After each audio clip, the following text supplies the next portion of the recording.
This is the Mandler 35mm f2 for Leica screw mount and M mount cameras.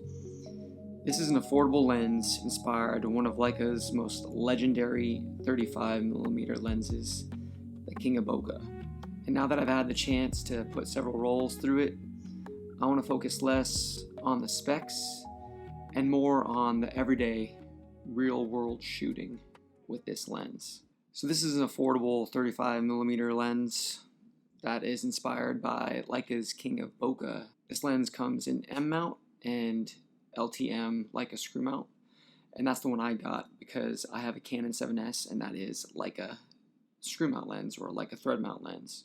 Now I got this lens because it was an affordable option compared to other Leica thread mount lenses, especially Leica brand ones. And I had been looking for a 35mm to pair with my Canon 7S, as I already had a 50 and a 28. So this comes in two different options of color.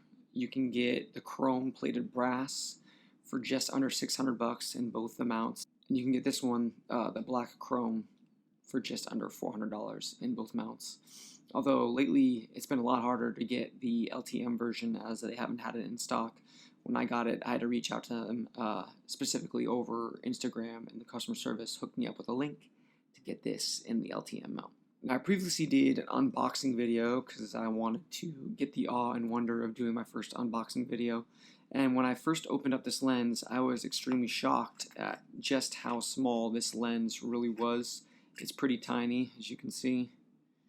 And that's exactly what I wanted. I wanted something small that I could just throw in a camera bag, a really small camera bag with my 50 and my 28. And it proves to be a valid option if you are looking for something small and compact. What I like about this is the focusing is nice and smooth. It's got the clickable aperture, which is nice, and it has all the major f-stops and in between as well. It's just easy and fun to shoot with. I've really enjoyed it so far, but as I said, this is more about the results and how they look. So I've had the opportunity to shoot this paired with Kodak Ektar 100, with Fomapan 100, or I guess the Arista version of it. And I actually just got done shooting Lucky 200 through it. So we're going to go through here and show you some examples, and I will make a separate video showing you all the results that I got with all three of those film stocks. But for now, we're just going to focus on just a few shots here to give you a good idea of what this little lens can produce on film. I feel like this lens is actually very sharp, has a lot of nice contrast. You're going to get that obviously with Ektar, but I thought the punch, that kind of like 3D punch, was really nice. If you're looking for a lens that is maybe more classical, soft, and elegant, I wouldn't really say that this is that. This is definitely, I feel like, a more modern take on the 35mm f2 Leica lens from the images that I've seen.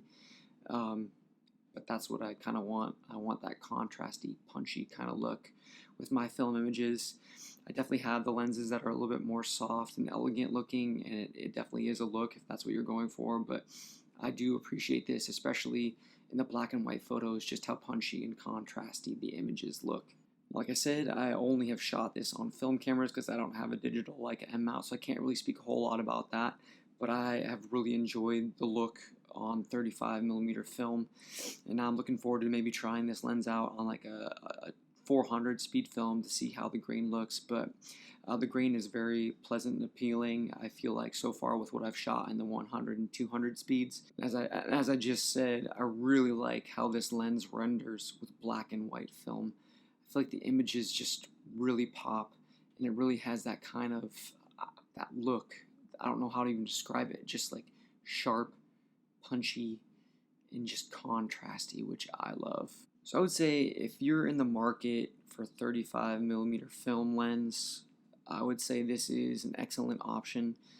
I had been looking at Leica 35mm focal length lenses for the LTM, and they were definitely, you know, if you want a nice minty one, they're definitely right around this price, but typically more.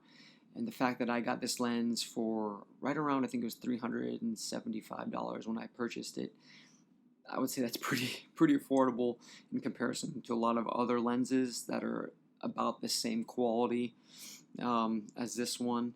So that's one of the reasons why I bought this lens, for the price and the size. So if you were looking for an affordable option for 35mm LTM thread mount lenses or M mount, I would say that you definitely should check out the Mandler 35 f2. If you are interested, I do have a link that you can go to the Mandler site and purchase this lens. It would give me a little bit of kickback, and I would greatly appreciate that. I feel very strongly so far about this lens, and I'm looking forward to putting more rolls through it just to see how some of those more 400, potentially 800 speed films look on this. So far, the ones and the twos have looked really nice, and I would definitely recommend getting this lens if you were looking for an affordable 35mm option. So in conclusion, I am super impressed and happy with this purchase, and I would 100% buy this lens again if I had the opportunity to.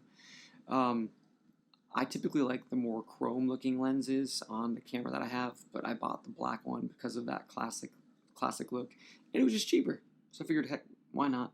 Looks like Mandler just released a 50mm lens, and I'm hoping to maybe try that out too. I don't shoot 50 quite as much, but it looks pretty nice. And if they do get a 28mm lens, I will definitely be getting that one, as I love 28mm focal length. Once again, I'll go ahead and create some videos here with all the results of each one of those film stocks, so you can get a better idea of how this lens actually performs out in the real world. So be on the lookout for those videos, and I hope you've enjoyed some of the samples you've seen here today of what this little mighty lens can produce.